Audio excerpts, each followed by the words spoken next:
આ ટોલ નાકું છે ખેડા હાઈવેનું, આના ઉપર ગાડી આપણે ચેક કર્યા પછી બી નીકળવા નથી દેતા. 20 મિનિટ 25 મિનિટ લગીને ટોલ ખુલ્યો નથી. એ કારણોસર ગાડી નીકળવા નથી દીધી. 4.5 કલાક 5 કલાકની મારી ગાડી અહીં પડી છે. મારા છોકરાની 10માની એક્ઝામ હતી, બરાબર. 10 વાગે સમય પહોંચવાનો સમયગાળો હતો. સંડાણા હું લોકલનો છું, રતનપુર ખેડા ગામનો.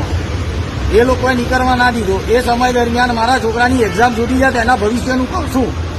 આના માટે કોણ કાર્યવાહી કરશે? એવું તો છે નથી કે અમે પૈસા નથી ભરવા. આ ફાસ્ટેગ લગાવેલું છે. ફાસ્ટેગના અંદર ના કપાય એ જવાબદારી એમની છે, એ જવાબદારી અમારી નથી.